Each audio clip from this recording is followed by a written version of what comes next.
नमस्कार दोस्तों, मेरा नाम संजीव एक बार फिर से हाजिर हूँ अपना नया वीडियो लेके। उम्मीद करता हूँ पुराने वीडियोस देखने का आपको मौका मिला होगा। आपसे ये गुजारिश है कि उन वीडियोस को ज़्यादा से ज़्यादा आप शेयर करें, लाइक करें और बेल आइकन दबाएं ताकि नोटिफिकेशन जो है आपको सही टाइम पे पहुंचे। आज का जो टॉपिक है वो है गो टू मार्केट स्ट्रेटजी पे। हालांकि ये बहुत बड़ा टॉपिक है, लेकिन मैं कोशिश करूंगा कैसे गागर में सागर भरा जाए। क्योंकि सवाल किसी ने मुझसे पूछा था और जिन सज्जन ने पूछा था वो हेड ऑफ सेल्स हैं और एक नई ऑर्गेनाइजेशन में गए हैं, और उन्होंने ये पूछा कि एक नई ऑर्गेनाइजेशन में कैसे इवेल्युएट किया जाए या कैसे डिजाइन किया जाए गो टू मार्केट स्ट्रेटजी। तो ये 3-4 स्लाइड्स में मैंने कोशिश की है इस चीज को बताने की। हालांकि ये बहुत बड़ा अपने आप में एक अलग ही चैप्टर है। पुरानी कंपनीज जो हैं, जो सिस्टम में 50 साल 100 साल 20 साल पुरानी है, तो उसमें जब आप ज्वाइन करते हो हायर पोजीशन पे तो आपको एक बना बनाया सिस्टम मिलता है, बना बनाया डिस्ट्रीब्यूशन सिस्टम मिलता है, जिसको आपको मॉनिटर करना होता है या वीडिंग आउट करना होता है। जो नॉन परफॉर्मर है उनको हटा के सही परफॉर्मर्स लाने पड़ते हैं। लेकिन जो नई कंपनीज होती हैं जो जीटी में नहीं है, सपोज कीजिए मॉडर्न ट्रेड फॉर्मेट में काम कर रही हैं, ई कॉमर्स में काम कर रही हैं, लेकिन जीटी में आना चाहती हैं, तो उनके लिए एक बहुत बड़ा चैलेंज होता है कि कैसे हम लोग क्या चीजें सोचें या क्या क्राइटेरियाज हैं या क्या इंग्रेडिएंट्स ऐसे हैं जिससे हमें पता चले कि गो टू मार्केट जो है स्ट्रेटजी हम कैसे बनाएं, कौन से फैक्टर्स जो है उसको काउंट करें। तो मैं कोशिश करूंगा कि ये आप तक मेरी बात पहुंचे। तो पहला स्लाइड जो है,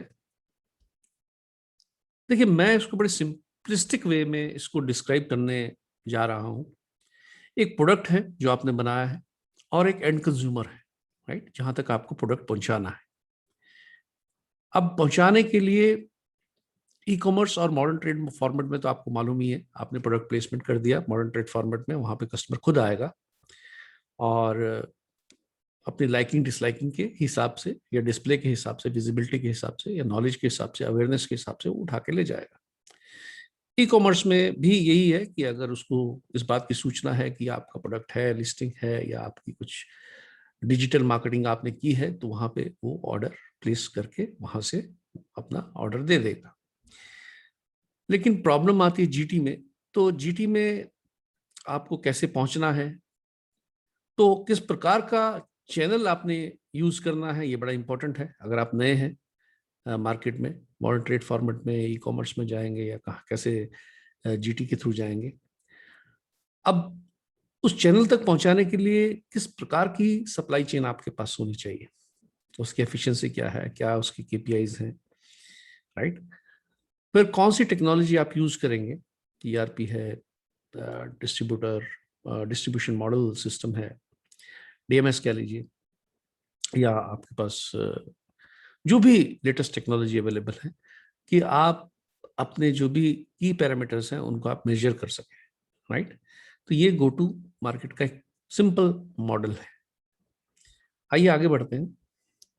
पहले प्रोडक्ट की बात करते हैं। तो ये देखना बड़ा जरूरी है कि जो मैं प्रोडक्ट एंड कंज्यूमर तक पहुंचाने जा रहा हूं, मेरा प्रोडक्ट जो है वो it stands for what, right, किस लिए, उसकी यूजेज फ्रीक्वेंसी कितनी है, रोटेशन क्या है। बहुत सारे प्रोडक्ट होते हैं वो महीने में एक बार यूज होते हैं, डेली यूज होते हैं। कमोडिटीज हैं, शुगर है, सॉल्ट है, स्पाइसेस है, डेली के यूजेस के हैं, लाइक। और बहुत सारे प्रोडक्ट ऐसे हैं जैसे ड्राई फ्रूट्स हैं, आप रोज नहीं खाते, कस्टर्ड है आप रोज यूज नहीं करते, तो it depends upon usages and frequency क्या है उसकी। नेसेसिटी है और एस्पिरेशनल है। अब मैं, हालांकि वो जमाना चला गया, लेकिन किसी जमाने में बिस्किट्स और चॉकलेट्स जो थे वो एस्पिरेशनल प्रोडक्ट था। नेसेसिटी क्या थी, दाल रोटी चीनी, राइट। ये रोज चाहिए आपको, जिसको कहते हैं रोजी रोटी, जो भी है दाल रोटी, ये चाहिए आपको। लेकिन एस्पिरेशनल प्रोडक्ट्स में थोड़े ऐसे प्रोडक्ट आते हैं जिसकी आकांक्षा आपको होती है कि यार ये मुझे खरीदना है, जब भी मेरे पास पैसा थोड़ा सा ज्यादा होगा तो मैं इन प्रोडक्ट्स की तरफ जाऊंगा, राइट। सीजनलिटी है कोई आपके प्रोडक्ट में। अब कई प्रोडक्ट्स हैं वो सीजनड होते हैं, जैसे मॉस्किटो कॉइल्स हैं, ठीक है। जब मॉस्किटोस होंगे तभी ज़्यादा लोग बाग उसकी बाई करेंगे, ऑल आउट है। कई ऐसे प्रोडक्ट्स होते हैं, राइट। कई प्रोडक्ट सर्दी में ज़्यादा चलते हैं, विंटर्स में ज़्यादा चलते हैं, समर्स में कम चलते हैं, राइट। आप टी का एग्जाम्पल लीजिए, आप टी कंजम्पशन जो है विंटर्स में ज़्यादा हो जाती है, समर में कम होती है।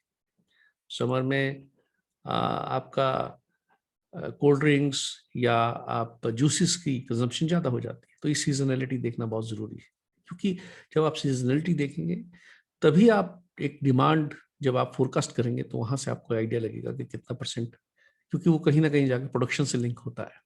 तो ये सीजनलिटी देखना बड़ा जरूरी है। Shelf life is very important.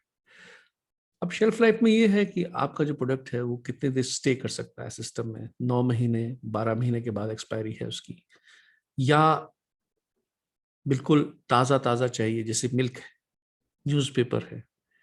अब क्या है, न्यूज़पेपर अगर आप सुबह 7 बजे नहीं पहुंचाएंगे किसी के दरवाजे पे और 11 बजे पहुंचेगा, तब तक उसको खत्म है, वो उसको कोई मतलब नहीं है उससे।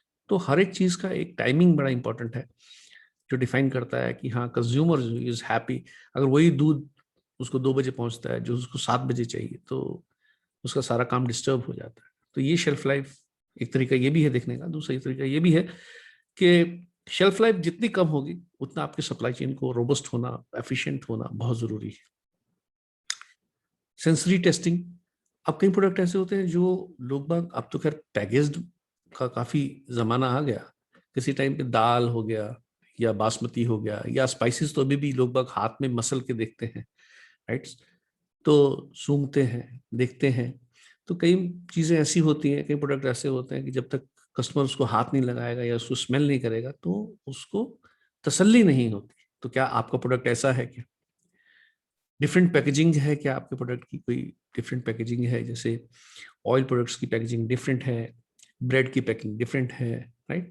डिपेंड्स अपॉन कि किस प्रकार की आप पैकेजिंग है आपकी, किस कैटेगरी में आते हो आप ready to use, eat, drink, खोला और पी गए, इस कैटेगरी में आते हो, कन्वीनियंस क्या है आपका कस्टमर के लिए। तो ये सब चीजें आपको जानना अपने प्रोडक्ट के लिए बहुत जरूरी है, इससे पहले कि आप कुछ ना कुछ डिजाइन करें गो टू मार्केट का कोई भी रूट अगर डिजाइन कर रहे हैं या स्ट्रेटजी डिजाइन कर रहे हैं। आप प्रीमियम लेना चाहते हैं कस्टमर से। अब प्रीमियम बेसिकली क्या है? प्रीमियम इज, मैं सिंपल भाषा में बोलता हूँ, एडिक्शन ऑफ एंड कंज्यूमर। किसी की चीज की लत लग जाए जिसके बगैर वो रह ना सकता हो और बार बार वो खरीदता हो और उसके लिए हायर प्राइस पे करने के लिए भी तैयार हो, वो प्रीमियम है बेसिकली, राइट। आप कॉमोडिटी कैटेगरी में आते हो। अब कॉमोडिटी कैटेगरी में आने का मतलब है कि नहीं, हमें तो 10-20 पैसे पे बिजनेस करना है, धंधा करना है, हमको बड़ा प्रीमियम नहीं लेना है कस्टमर से। जो प्रीमियम लेना पड़ेगा तो ब्रांड बनाना पड़ेगा, ब्रांड बनाने के लिए तो फिर डिफरेंट स्ट्रेटजी होगी, राइट। ब्रांडिंग स्ट्रेटजी क्या है, कम्युनिकेशन स्ट्रेटजी क्या है, मार्केटिंग स्ट्रेटजी क्या है, वो सब बहुत आ जाता है उसमें। लेकिन क्या है कि अगर आप ब्रांड बनाओगे तो स्केल लाना बड़ा मुश्किल हो जाता है, शुरू शुरू में वॉल्यूम्स नहीं आते, स्लो चलता है। लेकिन अगर आप कमोडिटी में जाते हो तो कमोडिटी में तो आप होलसेलर्स को या जैसे भी कमोडिटी को बेचते हैं मार्केट में मिनिमम प्रॉफिट्स रख के, तो आप सेल कर लेते हो, तो वहाँ से स्केल अप आ जाते हैं। तो ये थोड़ा सा आपको अपने प्रोडक्ट के बारे में जानने का बहुत ज़रूरी है कि मेरा प्रोडक्ट कहाँ स्टैंड करता है इन पैरामीटर्स में। और भी बहुत सारे हैं, मैं ऐसा नहीं हूँ, लेकिन ये जो मेरे पास मेरे जहन में आए वो मैं आपसे शेयर कर रहा हूँ। कस्टमर प्रोफाइल बड़ी इंपॉर्टेंट है कि who is your target customer. ये किस प्रकार का कस्टमर है, इसको इमेजिन कीजिए, कहाँ रहता है ये, इस किस इनकम ग्रुप में है ये, राइट।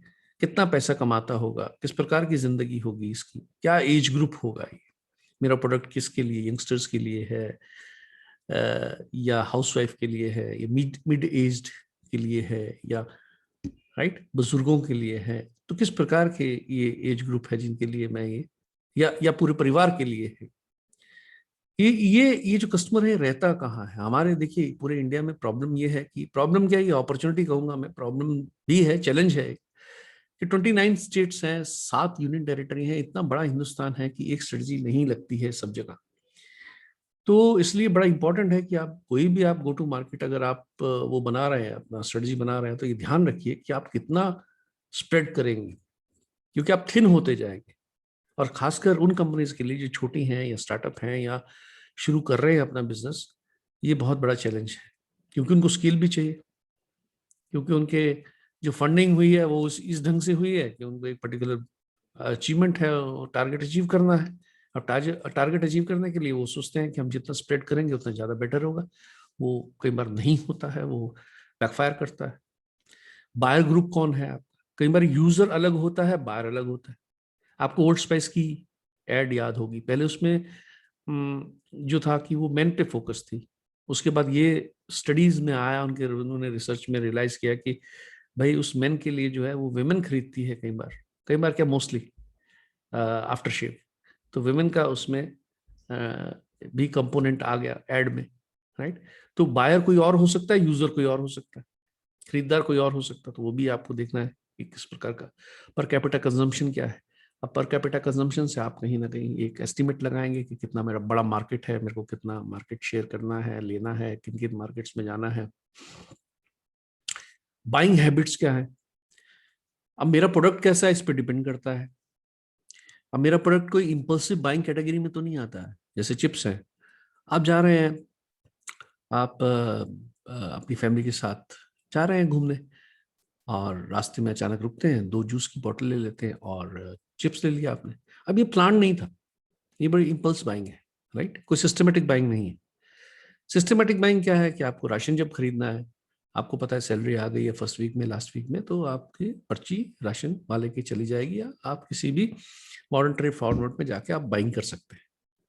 तो कहने का मतलब ये है कि ये सब चीजें आपको देखना पड़ेगा कि मैं कहाँ लाइक करता हूँ, सिस्टमेटिक बाइंग है मेरी या मेरे प्रोडक्ट की इंपल्सिव बाइंग है, क्योंकि उसी हिसाब से फिर आपका विजिबिलिटी, डिस्प्ले और आपका रूटिंग तय होगा।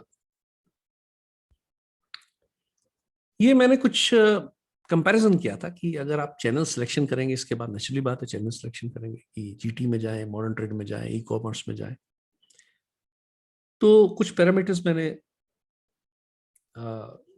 लिखे और उस पर सभी तीनों चैनल्स को आंका उस पर। तो अगर आप रीच देखें तो ये फैक्ट है कि जीटी की जो रीच है बहुत फास्ट रीच है, कम से कम भी 121 करोड़ या 120 करोड़ जनता को फीड करने के लिए 1 करोड़ के करीब हमारे पास रिटेल आउटलेट्स।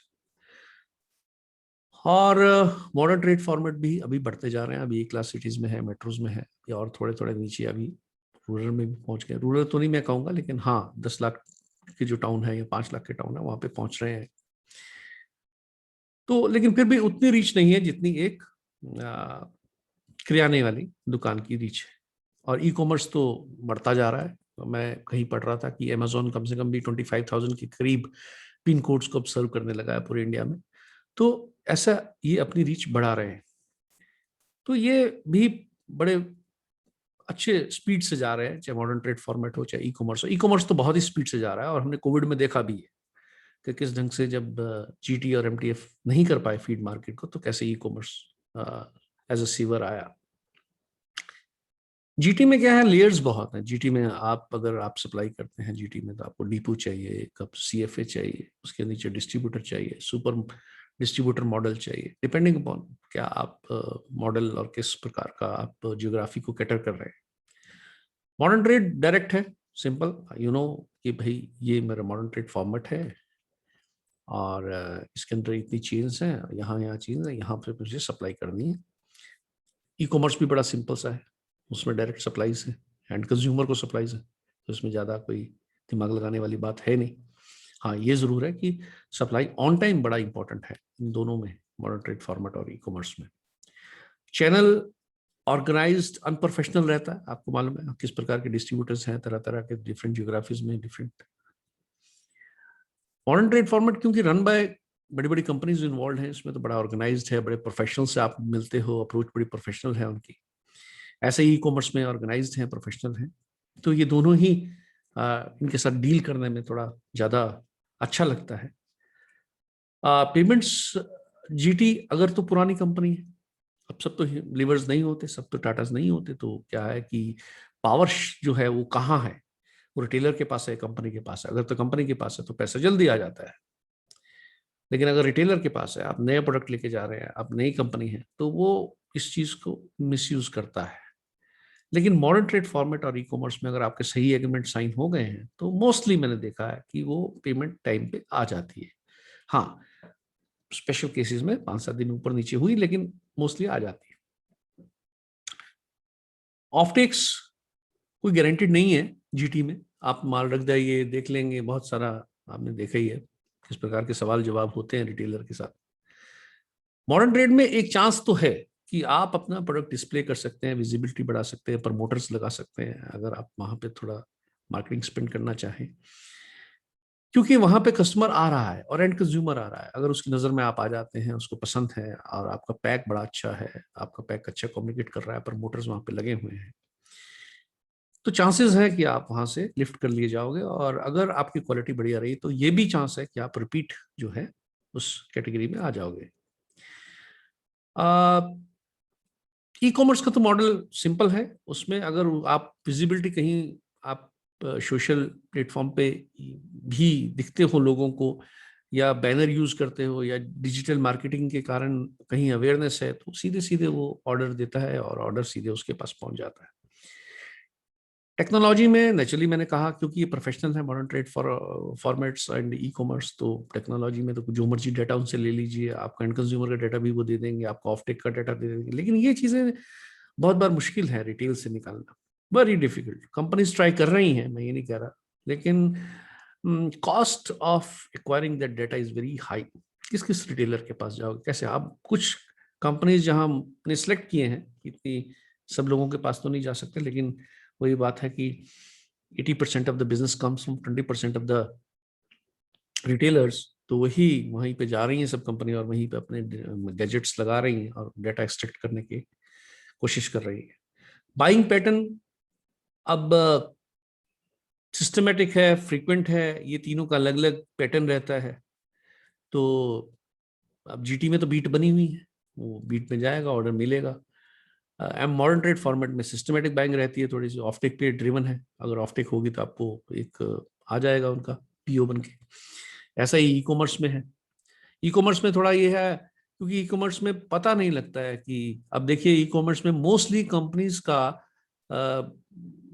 वॉल्यूम जो था वो 4 गुना हो गया, क्योंकि certainly people shifted from modern trade, जा नहीं पाए, मॉडर्न ट्रेड में जा नहीं पाए, घर से बाहर नहीं निकल पाए, तो उन्होंने सोचा कि ई कॉमर्स ही एक ऐसा है प्लेटफॉर्म है जहाँ से हम लोग अपनी डिमांड जो है वो कैटर कर सकते हैं या घर में चीजें मंगवा सकते हैं। कस्टमर्स कन्वीनियंस अगर आप देखें, लोकेशन क्रेडिट, अब लोकेशन जो है करियाना की दुकान बाजू में है, वो क्रेडिट भी दे देता है कई बार, तो ये एक एडवांटेज है।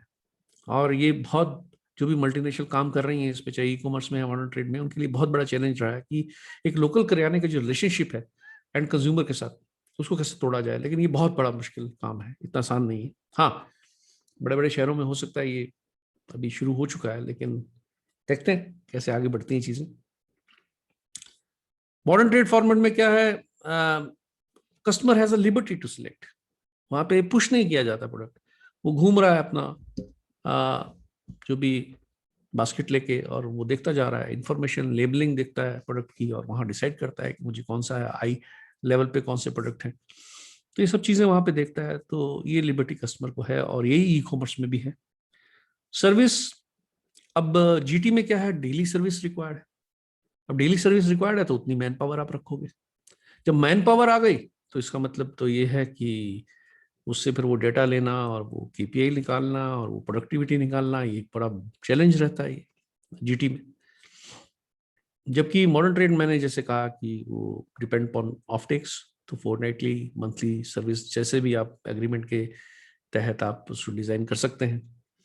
CRM should be strong to respond. हाँ, ई कॉमर्स में ये है कि लोग बाग रिस्पॉन्स बड़ी जल्दी करते हैं आपका, ईमेल्स के थ्रू, आपका फेसबुक, आपका ट्विटर, तो सोशल मीडिया बड़ा एक्टिव होना चाहिए आपका। लोग बाग कंप्लेंट्स भी आती हैं, उसमें अप्रिशिएशन भी आती है, दोनों तरफ से ये दो धारी तलवार है।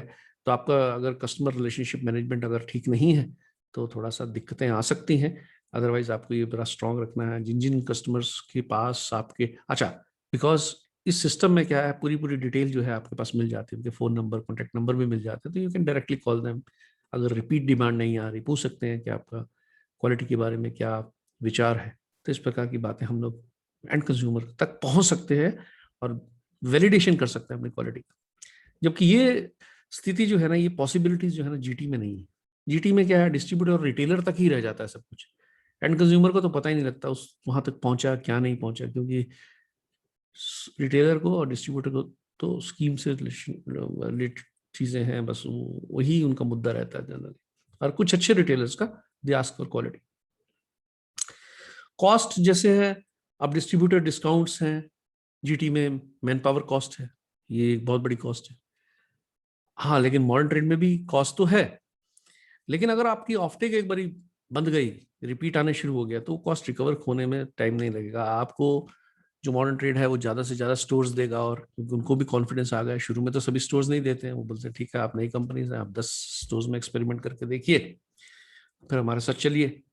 लेकिन अगर ये बढ़िया एग्रीमेंट हो गया था, तो उसमें लिस्टिंग फी तो वन टाइम होती है, उसमें प्रमोटर्स आप रखते हैं, मार्केटिंग एक्टिविटी करते हैं, लेस मैन पावर लगती है। Same with e commerce also, man power की जरूरत इतनी नहीं है। लेकिन क्या है कि जब आप जीटी में है, तो जीटी में जो है वो बहुत ह्यूज मैन पावर लगती है। तो याद रखिए कि ये जो कॉस्ट है ना, ये आपको इवेल्युएट करनी पड़ेगी अपनी, मैन पावर की भी और सप्लाई चेन की भी। कि सप्लाई चेन पे मैं नेक्स्ट स्लाइड पे आऊंगा कि किस प्रकार का, अगर आप जीटी में जाते हैं तो किस प्रकार का मैसिव स्ट्रक्चर आपको चाहिए होगा, राइट। और कॉस्ट के हिसाब से ही आपको फैलना चाहिए, अगर आप उसको सपोर्ट कर सकते हैं तो कीजिए, क्योंकि रिजल्ट्स इमीडिएटली आए ये जरूरी नहीं है, क्योंकि ब्रांड बनाने में दम लगता है भाई, और हो सकता है ये 2 3 4 5 साल की गेम ना हो, ये ज्यादा game, right, it depends upon. अच्छा, दूसरा ये है कि शुरू शुरू में तो नई कंपनीज के पास मार्केटिंग के लिए पैसा नहीं होता, तो पुश स्ट्रेटजी पे लाई करती, वो भी एक बड़ा बड़ा चैलेंज होता है। प्रोडक्टिविटी, जैसे मैंने आपको कहा, ये एक और पैरामीटर है जिसमें difficult to analyse for new companies because of the non availability of the exact optics. अब ऑप्टिक्स नहीं पता लगते हैं रिटेलर के पास कितना हुआ, सब पुश कर रहे हैं प्रोडक्ट, डिस्ट्रीब्यूटर के पास पुश कर रहे हैं, रिटेलर के पास पुश कर रहे हैं, ऑप्टिक्स का एग्जैक्टली पता नहीं लगता। लेकिन मॉडर्न ट्रेड ई कॉमर्स में अगर चाहो एग्रीमेंट हो, अगर आप कॉस्ट पे करते हैं तो आपको डाटा आ जाता है, और उस डाटा को आप एनालिसिस कर सकते हैं कि क्या क्या ऑफटेक है, कौन सा एसक्यू बिक रहा है, बड़े वाला एसक्यू बिक रहा है, 1 kg बिक रहा है, 50 ग्राम बिक रहा है, राइट, कौन सा वेरिएंट जा रहा है आपका, कौन सी फ्लेवर जा रही है आपकी, व्हाट पीपल लाइक। तो एग्जैक्टली आप डिजाइन कर सकते हैं अपनी स्ट्रेटजी अकॉर्डिंगली। तो मेरा मानना यह है कि मॉडर्न ट्रेड, नई कंपनीज को जो है ना, मॉडर्न ट्रेड और ई कॉमर्स में ज्यादा ध्यान देना चाहिए एज कम्पेयर टू जीटी, मेरा मानना है। GT is a very massive, वहां पे आपको कुछ आएगा नहीं, कुछ डाटा नहीं आएगा, शुरू शुरू में तो नहीं आएगा। और जो पुरानी कंपनी है उनके हाथ बैठ गए, उनका डिस्ट्रीब्यूशन सिस्टम बैठ गया, उनका पुल क्रिएट हो गया, उन्होंने बहुत मेहनत की है इसमें, और बहुत मैसिव इन्वेस्टमेंट की है आई वुड से मार्केटिंग में, इसलिए क्या है कि वो जनरेट कर पाए पुल। तो रिटेलर आज उनके बगैर रह नहीं पाता, इसलिए रिटेलर को इज्जत करनी पड़ती है उन ब्रांड्स की, राइट। और कस्टमर जो है वो अपना खींचता है।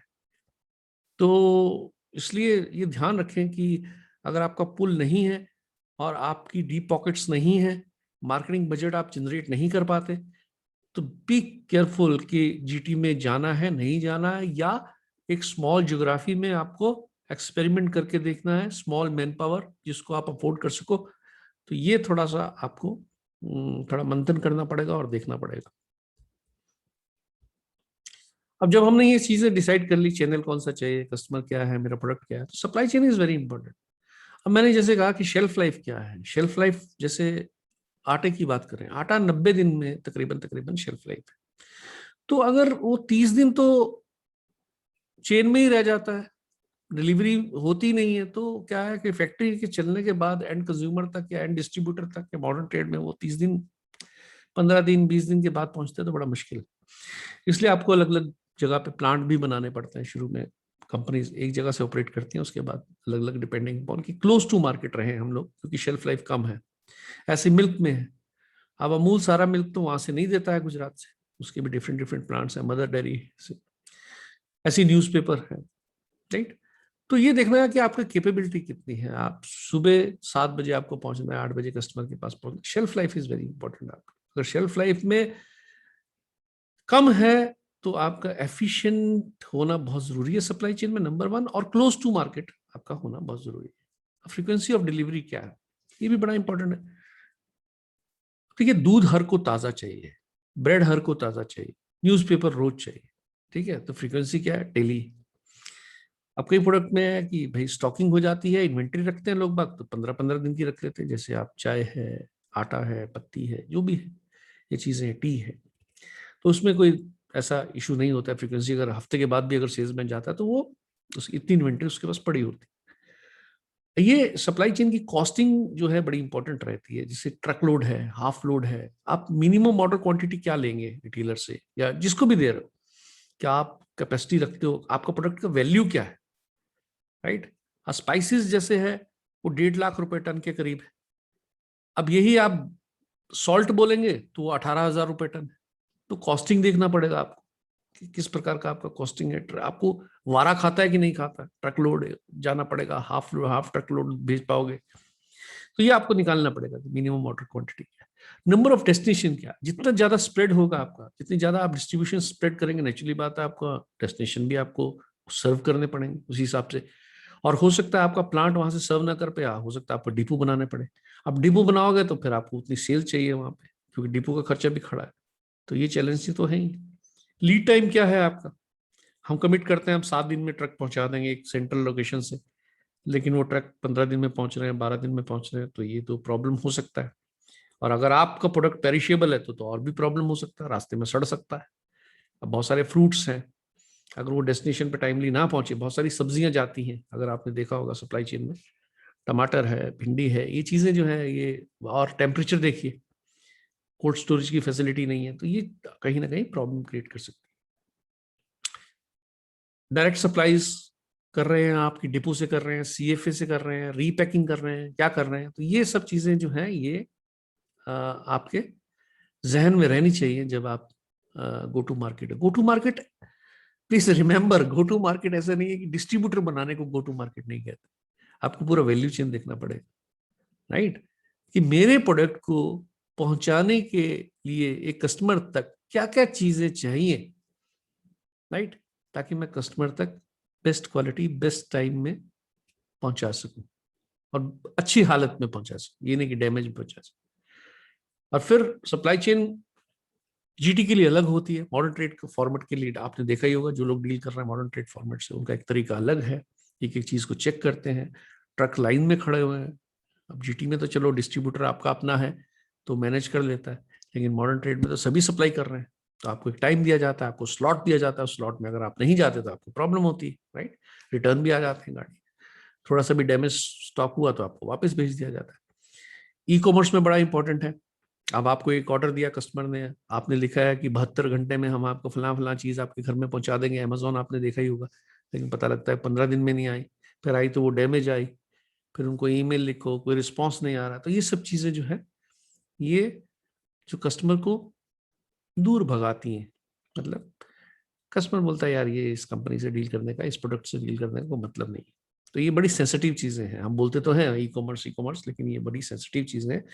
कस्टमर बहुत शिद्दत से टाइम निकाल के आपके लिए कुछ मंगवा रहा है चीज, और उसको बड़ा बुरा लगता है अगर वो चीज सही हालत में सही टाइम पे ना पहुंचे।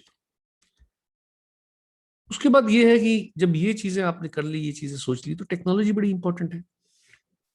तो ईआरपी में आपका डिपेंडिंग अपॉन कंपनी कितनी बड़ी है, किस प्रकार के ईआरपी लगाएंगे आप, बहुत कॉस्टली भी हैं। अब सैप एक डिफरेंट है, लेकिन बहुत सारे और ईआरपी भी है, डीएमएस सिस्टम है, डिस्ट्रीब्यूटर मैनेजमेंट सिस्टम है, आपके पाम टॉप है, सीआरएम है, कस्टमर रिलेशनशिप मैनेजमेंट।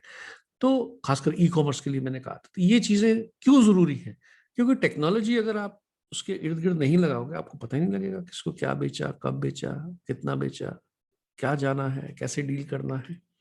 आप कोई डेटा ही नहीं कैप्चर कर रहे। जब आप डेटा नहीं कैप्चर कर रहे तो आपको पता ही नहीं लग रहा where we are heading towards, right. और क्या, अच्छा डेटा आपको बताता है कि किस डायरेक्शन में आप निकल जा रहे हो, या किस कहाँ गलतियां हो रही हैं, या कौन से लूप होल्स हैं, इनको कैसे बंद किया जाए, कहाँ लीकेजेस हैं, ये डाटा सब बताता है। लीड टाइम क्या है आपका, टर्न अराउंड टाइम क्या है आपका, एमओक्यू क्या क्या जा रहा है आपका, कस्टमर कंप्लेंट्स कितनी है आपकी, राइट। तो ये सब चीजें, ऑफटेक्स कितनी है आपकी, कौन से वेरिएंट बिक रहे हैं, कौन से नहीं बिक रहे हैं, राइट। तो ये सब चीजें जब तक आप टेक्नोलॉजी के साथ अपने पास नहीं रखेंगे और एक अच्छी टीम नहीं रखेंगे कंपनी में, तो आपको इवेल्युएट करना मुश्किल हो जाएगा। तो ये थैंक्स वेरी मच, ये मैंने आपके लिए 3-4-5 स्लाइड्स बनाई थी। आई होप कि इससे एक ओवरव्यू आपको मिल गया होगा। बाकी हर एक चीज में डिटेलिंग करनी पड़ेगी, सप्लाई चेन में जाके फर्दर डिटेलिंग करनी पड़ेगी आपको। अगर आप ज्योग्राफिकली जाते हो तो उसकी सेगमेंटेशन करना पड़ेगा आपको, चैनल सेगमेंटेशन करना पड़ेगा आपको, रिटेलर सेगमेंटेशन करना पड़ेगा। तो ये आगे का काम तो तभी आप कर पाएंगे अगर पहली थॉट प्रोसेस आपकी ठीक हो। सो मुझे उम्मीद है कि आपको ये पसंद आएगा और आप इसको जहां भी जरूरत पड़े आप इसको इस्तेमाल करेंगे। So thank you very much, have a good day.